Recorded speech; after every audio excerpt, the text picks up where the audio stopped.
बोल जयकारा बोल मेरे श्री गुरु महाराज की जय।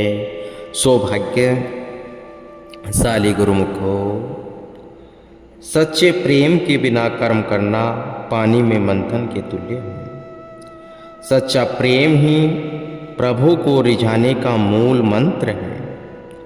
जाति पाति में विश्वास रखने वाले पांडवों ने जब भक्त नामदेव जी को मंदिर के भीतर आकर भगवान की छवि के दर्शन करने से रोका तो वे मंदिर के पीछे जाकर कीर्तन करने लगे और भगवान से सच्चे हृदय से श्री दर्शनों के लिए प्रार्थना करने लगे।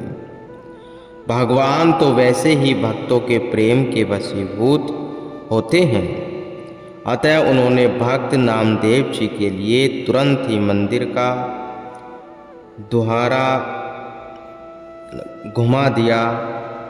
केवल ऊपरी कर्म धर्म करने वाले परंतु प्रेम से विहीन पांडे प्रभु का ऐसा चमत्कार देखकर असमंजन में पड़ गए। उन्होंने भक्त नामदेव जी के चरणों में गिरकर क्षमा मांगी। संत मौलाना रूप कथन करते हैं, संत न देखे बोल और चाल, बेपरखे अंतर का। सत्पुरुष बाहरी बोल चाल से नहीं रिश्ते, क्योंकि वे तो अंतर्यामी होते हैं, हर दिल के अंदर की ही जानते हैं। उनसे छल कपट करना नादानी है। श्री गुरु नानक देव जी भ्रमण करते हुए एक शहर पहुंचे जहां मलिक भागो भंडारे का आयोजन कर हजारों लोगों को भोजन करवा रहा था और सब उसकी दरियादिली की खूब प्रशंसा कर रहे थे। श्री गुरु नानक देव जी उसी शहर में रहने वाले एक गरीब भक्त लालो के यहाँ ब्रजमान हो गए। मलिक भागो जब सूचना मिली तो उसने उन्हें निमंत्रण भेजकर भोजन ग्रहण करने को कहा। श्री गुरु नानक देव जी ने उसके घर भोजन ग्रहण करने की स्वीकृति न दी। उसके द्वारा कारण पूछने पर उन्होंने मलिक भागो को स्पष्ट शब्दों में फरमाया कि वह गरीबों का शोषण करके भंडारा कर रहा है। हमें किसी का रक्त चूसकर बनाए 36 व्यंजनों से तो खून पसीनों द्वारा कमाई हक की सूखी रोटी अधिक पसंद है। इतना कहकर उन्होंने मलिक भागो और भक्त लालो की रोटियां मंगवाई। एक हाथ में मलिक भागो की और एक हाथ में भक्त लालो की रोटियों को दबाया।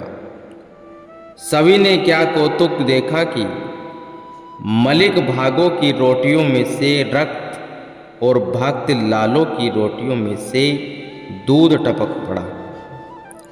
श्री गुरु नानक देव जी ने दर्शा दिया कि केवल पाखंड वह दिखावे की भक्ति करने से जीव को कोई लाभ नहीं मिलता। दिल में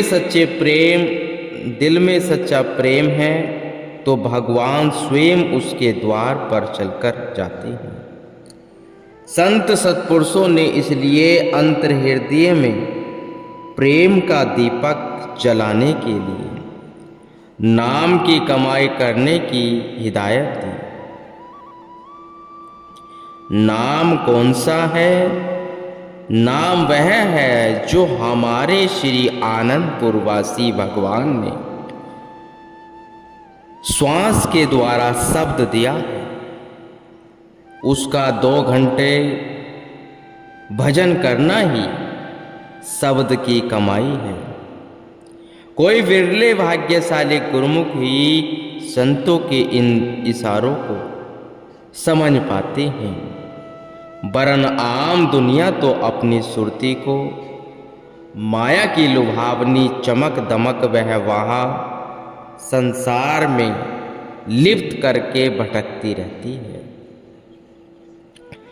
परम संत श्री कबीर साहिब जी के पास एक बार एक प्रेमी आया।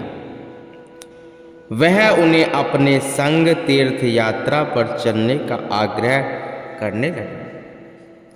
परम संत श्री कबीर साहिब जी ने कहा कि हम तो तुम्हारे साथ नहीं चल सकते,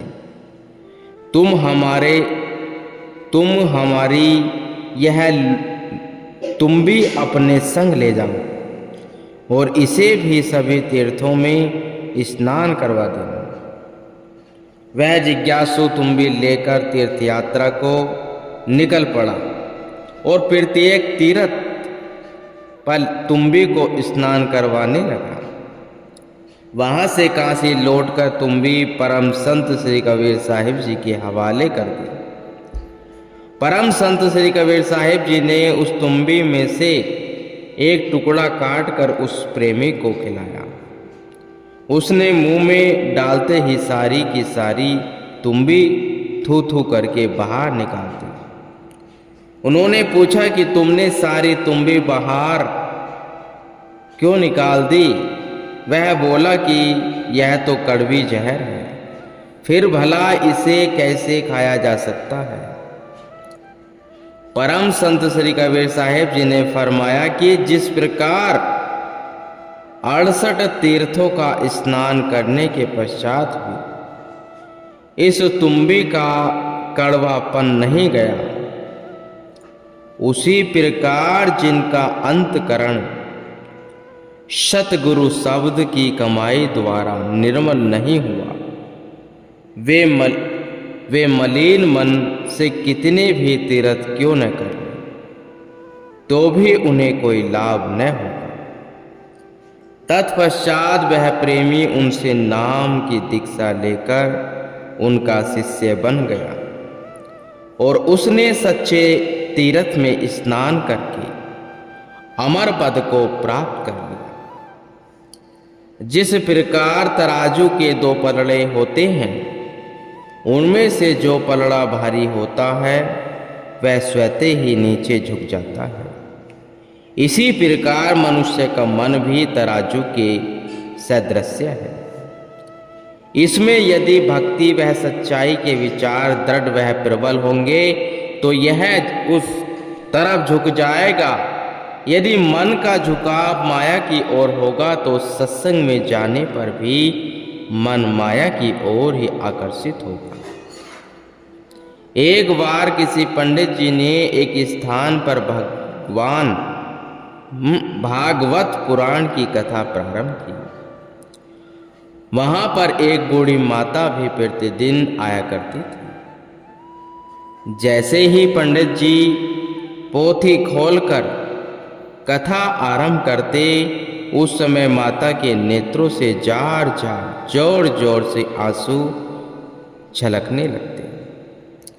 पंडित जी सोचने लगे कि यह माता बहुत श्रद्धालु है और प्रेम से कथा श्रवण करने के कारण ही इसका प्रेम अक्षों में झलकता है। कथा समाप्ति का दिन आया तो वह माता उस दिन नहीं आई। पंडित जी ने एक आदमी को उसे बुला लाने के लिए भेजा परंतु वह फिर भी न आया। अंततः पंडित जी स्वयं उस बुढ़िया को बुलाने उसके घर गए और कहने लगे कि आज कथा का अंतिम दिन है। आपने इतनी श्रद्धा प्रेम से भरी कथा को श्रवण किया है, इसलिए मेरा यह आग्रह है कि आप आज के दिन भी अवश्य पधारें। वह बूढ़ी माता पंडित जी से कहने लगी कि मैंने तो कथा का एक अक्षर भी श्रवण नहीं किया। पंडित जी विस्मित हो पूछने लगे कि फिर कथा आरंभ होते ही आपकी आंखों से अक्षरों की अविरल धारा क्यों बहने लगती थी? बुढ़िया कहने लगी कि जिस समय आप कथा वाली पुस्तक खोलते थे तो मुझे उस पर चढ़े हुए कपड़े के रंग को देखकर रोना आ जाता था, क्योंकि इसी रंग के कपड़े का चोला मेरी नातिन पहना करती थी, जो अभी कुछ ही दिन पूर्व चल बसी है। बस इतना कहकर वह फिर से रोने लगी।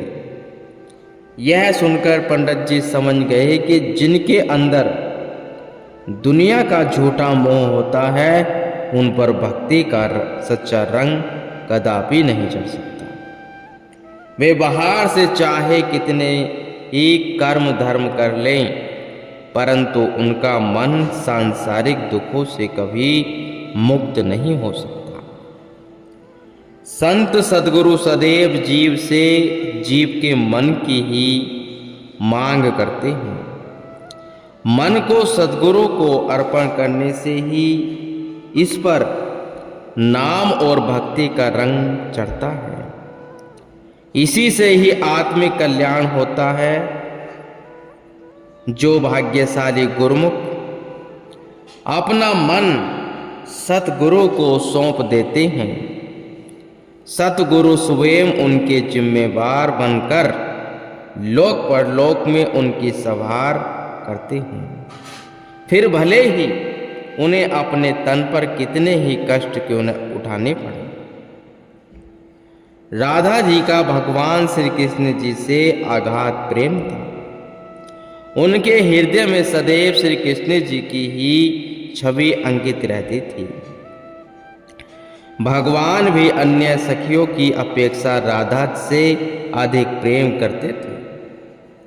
इसी कारण अन्य स्त्रियों को राधा जी से बहुत ईर्ष्या होती थी। एक दिन किसी सखी ने ईर्ष्यावश राधा जी को गर्म गर्म दूध पिला दिया।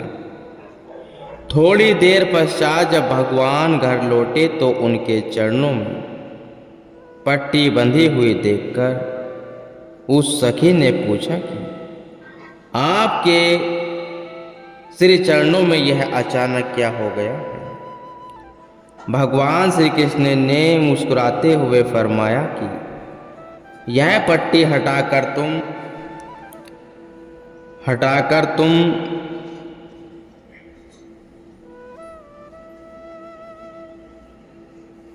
तुम स्वयं ही देख लो। उस सखी ने जैसे ही पट्टी हटाई तो क्या देखा कि भगवान के चरणों में छाले पड़े हुए हैं। आश्चर्यचकित हो वह पूछने लगी कि यह सब कैसे हो गया है। भगवान श्री कृष्ण ने फरमाया कि यह सब तुम्हारे ही कारण हुआ है। यह सुनकर वह सखी अवाक रह गई और कहने लगे कि मैं भला आपको यह कष्ट कैसे दे सकती हूँ। भगवान ने कहा कि तुमने राधा को जो गर्म दूध पिलाया है, वह मेरे पांवों पर आन पड़ा। राधा की रंग रंग में मेरा वास है। वह हर समय मेरे ही चरणों के ध्यान में मग्न रहती है, इसलिए मेरे चरणों में छाले पड़ गए हैं। राधा जी के प्रेम की पराकाष्ठा को जानकर वह सखी बहुत लज्जित हुई।